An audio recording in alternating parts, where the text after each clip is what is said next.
그러면 이제 펀드 보니까 종류가 참 다양하더라고요. 많이 있고 말씀하신 것처럼 종류도 틀리고 어떤 펀드를 잘 선택해야 되는 걸까요? 그러니까 철학이 제일 중요하겠죠. 예를 들어서 나는 자기 투자 일단 메리츠 펀드 당연하죠. 네.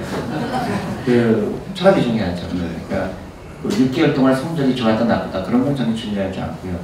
나는 장기 투자라고 생각하는데 펀드 매니저가 샀다 팔았다 한다 그러면 그거는 그 펀드, 그 좋은 펀드가 아니고요. 또 하나는 수수료가 중요하죠. 수수료가 예를 들어서 내가 그 어느 펀드는 1%인데 어느 펀드는 2%다 그러면 2%는 피하는 게 좋겠죠. 왜냐면 10년 동안 가지고 있는데 2%가 1%의 차이는 엄청나죠. 10년 지나면 10%가 넘잖아요. 그러니까 그런 거예요. 그걸 익스펜스 베이스라고 해요. 그래서 그 비용이 이 펀드의 비용이 어떻게 되냐를 알아야 되고, 그다음에 펀드 매니저가 너무 자주 바뀌는 거예요. 그것도 살펴봐야 돼요. 그러면 대표님은 지금 말씀하시는 거에 반대로 그 메리츠 펀드에 대한 운영을 그런 식으로 해나가신다는 건가요? 그렇죠. 그래서 그리고 저는 이제 핸드폰으로 투자하는 거를 그렇게 하게 된 이유는 그렇게 어려운 게 아니다. 오늘 커피가 바뀐 걸로 할 수 있고 수수료가 제일 싸고요. 그 중간에 은행이나 근처권을 거치지 않으니까. 그다음에 오늘 아침에 일어나서 화장실 가서 그냥 오늘 마음을 투자할 수도 있거든요.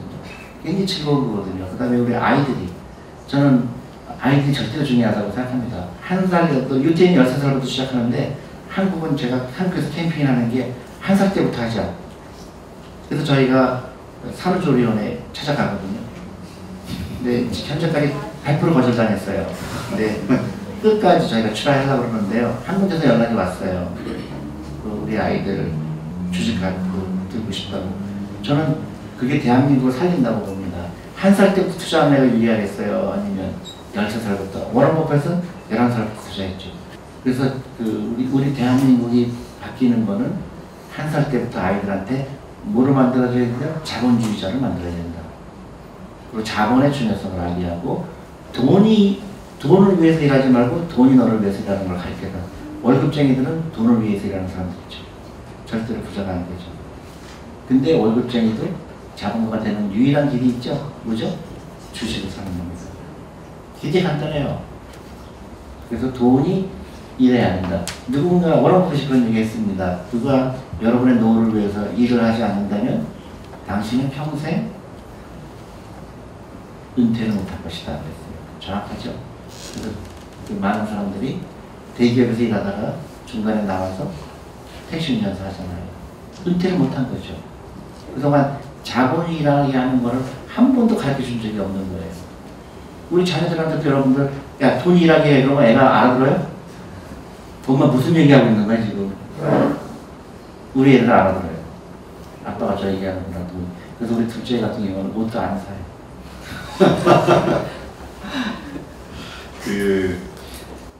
이런 질문도 있더라고요. 네.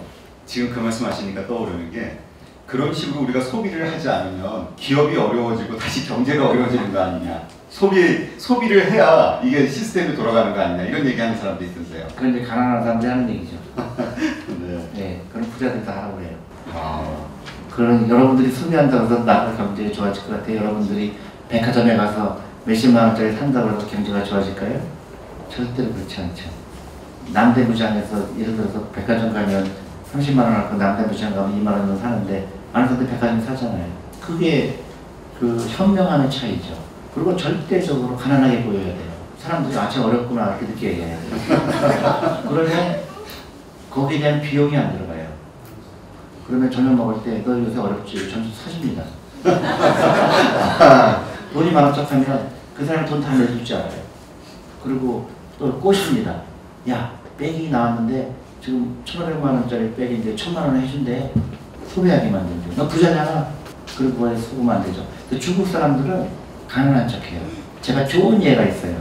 안타까운데 미국에 가면 뉴욕에 한인타운 플러싱이라고 있는 거 아세요?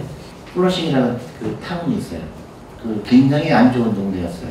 근데 한국 사람이 들어가서 장사를 하기 시작했어요. 그래서 그 타운이 아주 한국 사람이 가는 데는 다 풍해요. 그 열심히 일하고 하니까. 그래서 그게 땅값도 많이 올라가고 굉장히 큰 부자가 됐는데 지금 제가 미국에 처음 갔을 때 그 플로싱에 가면 한국 식당 먹고 싶은 가보면 거의 갔었어요. 근데 지금 100% 중국 사람이에요. 한국 사람이 있는데 왜 그럴까요? 한국 사람은 돈을 많이 벌어갖고 부자가 됐잖아요. 그거를 가지고 저기 부자 동네 가서 집을 산 거죠. 그때부터 돈이 일을 안 하죠. 중국 사람들은 한 명, 두 명 들어와서 장사를 해서 어떻게 되죠? 그 상가를 사버리죠. 그래서 한국 사람이 다 쫓겨나기 시작한 겁니다. 지금 C도 없어요. 한국 사람. 그래서 그게 돈이 일하게 하는 걸 아는 사람과 부자가 된 걸 자랑하는 사람과의 차이죠. 그러니까 부자가 되는 걸 자랑하는 사람은 조금만 돈 벌면 어떻게 돼요? 자랑하고 싶으니까 비싼 백을 사죠. 근데 부자가 되지 않은데도 백을 사요. 부자처럼 보이게 하려고. 거기서 벗어나야 되는 거죠. 그래서 미국의 부자들은 시계가 200불을 안 넘다는 거예요. 왜냐면 의미가 없는 거에 쓰는 거니까 돈이 일하게 해야 되는데 돈을 갖다가 일본이 그래서 저렇게 망하는 거예요. 돈이 일하게 하는 걸 돈이 어떻게 돼야 돼요? 기업에 투자가 돼야 되고 공장에 투자가 돼야 되는데 일본은 그게 어디에 투자돼 있어요? 은행 예금에 투자가 돼 있는 거죠. 그래서 마이너스 금리인데도 무조건 은행에 넣는 거죠. 그게 일본의 지금 있는데 한국도 지금 그렇죠. 원금 보존이라고 해서 전부 은행에 넣죠. 은행에 있는 예금이 가장 위험한 이유가 그겁니다. 그러면 그 대표님이 항상 말씀하시는 것 중에 하나가 부자가 되려면 긍정적으로 생각하고 그렇죠. 긍정적이 돼야 된다 이걸 반복하시는데 그게 무슨 의미일까요? 그러니까 저는 제 경험도 얘기하는 건데요. 매일매일 그래서 아까 대처대조표를 만들려고 하는 이유가 예를 들어서 내가 총 재산이 얼마고 재산에 자동차는 안 들어갑니다. 자동차는 빼야 돼요. 자동차는 재산이 아니고 라이빌리티예요. 부채예요. 여러분들 그 대부분 월급을 하시잖아요. 그러니까 자동차는 빼고요. 예를 들어 내가 은행 예금이 얼마고 집이 얼마고 그걸 계산을 해보죠. 그 다음에 내가 갖고 있는 총 재산, 부채. 그래서 악성 부채부터 없애기 시작해야 돼요. 크레딧 카드, 그 다음에 자동차비. 자동차는 파는 게 제일 유리하죠. 그럼 빚이 없어지니까. 그렇게 해서 내 순자산이 늘어나죠. 순자산이 늘어나는 거를 느껴야 돼요. 그 시작이죠. 근데 대부분 사람들이 그걸 안 하죠. 그러니까 어떻게 돼요? 어떻게 되겠지? 대부분 그런 거죠. 그러니까 10만원 생기면 20만원 생기면 모아서 어디 가요? 일본에 가요. 그리고 이제 크레딧 카드를 했으니까 그 빚을 갚아야 되죠. 평생 빚으로 벗어나지 못하는 거죠. 자산이 그러한 그 다음에 복리라는 걸 이해해야 돼요. 복리가 무지하게 무서운 거예요. 복리가 친구로 있는 사람은 부자가 되지만 복리가 대부분 적이 돼 있어요. 크레딧 카드 갚기에 급급하죠. 월급 올라가는 것보다 크레딧 카드 빚이 올라가는 게 훨씬 빠르죠. 네. 부채가 있는 중에 주식 투자하고 싶은 사람도 있을 거고 부채가 없고 순자산 있는 상태에서 주식 투자할 수 있는 사람이 있잖아요. 주식이 좋은 것도 알고 하고 싶은 사람이 있는데 우선순위가 같이 병행을 하는 게 맞는 건지 부채를 먼저 다 정리하고 다 갚고 나서 그때 여윳돈으로 이제 종잣돈 살면서 조금씩 분산 투자하는 게 맞는 건지. 지금 이제 질문하신 게 잘 안 들리시죠? 질문하신 게 이제 그런 거예요. 그러니까 사람에 따라서 빚을 지는 이유가 다 있잖아요. 그래서 어떤 사람은 그 투자를 해서 빚을 지는 사람도 있고 그런데 빚대로 있고 투자를 하는 게 좋으냐 그런 질문이신데 되게 좋은 질문이에요. 근데 저 같으면 그 부채는 좋은 부채가 있고 나쁜 부채가 있어요. 그러니까 나쁜 부채는 소비를 위한 부채예요. 그러니까 놀러 가기 위해서 크레딧 카드 빚이 있죠. 신용카드. 그 다음에 그 맛있는 거 먹기 위해서 빚을 지잖아요. 그런 거는 무조건 빨리 갚아야죠. 왜냐면 이자율이 높고. 근데 내가 투자를 위한 빚이 있죠. 집을 사거나 집을 살 때 매달 유금자를 하잖아요. 근데 그런 거 갚을 필요가 없죠.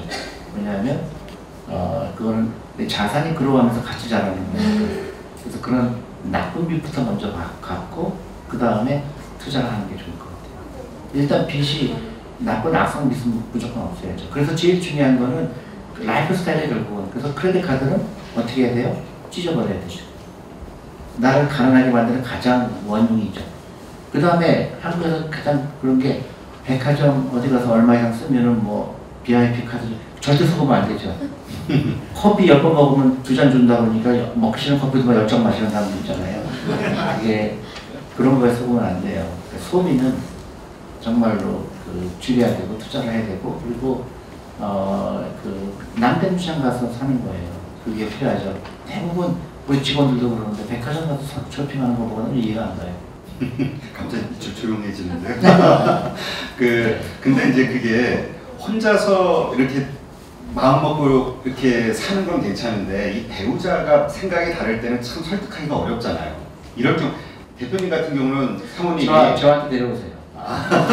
왜냐하면 설득하시면. 네, 되게 많은 분이 이렇게 하십니다. 정말로 있는데 우리 와이프는 절대로 동의 못한다고. 근데 저희한테 보면 5분 안에 바뀌어요. 제가 보여주거든요. 당신의 30년의 라이프가 이렇게 될 거다. 어떻게 할래? 대부분 남편 말을 따르죠. 박수. 주원 빠라피리뽀 빠라피리뽀 빠라피리뽀 그대와 나를 위하여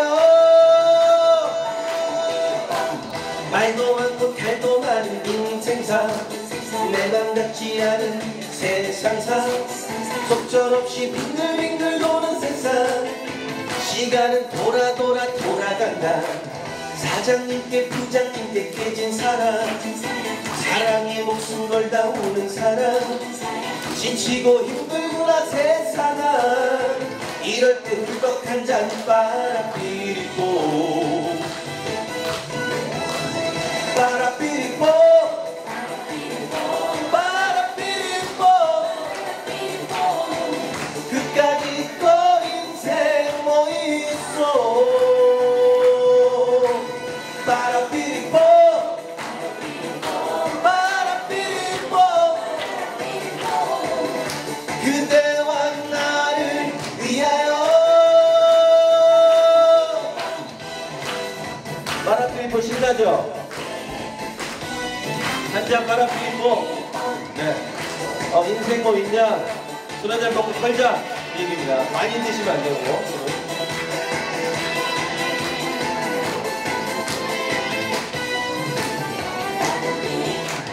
오늘만은 아무 생각하지 말고 멋들어지게 한번 놀아보자 이쪽 저쪽 눈치 볼 건 없잖아 오늘은 그냥 가는 거야 잘난 사람 못난 사람 따로 있나 오늘은 너도 나도 주인공 신나게 박수치고 뛰면서 다같이 훌떡 한 잔 빠라피리뽀 빠라피리뽀 빠라피리뽀 빠라피리뽀 그까짓 거 인생 뭐 있어 빠라피리뽀 빠라피리뽀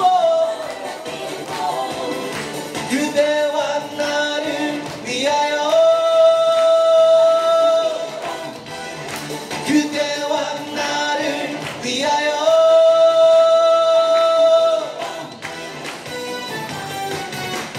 마지막에 다같이 빠라피리뽀 빠라피리뽀 헤이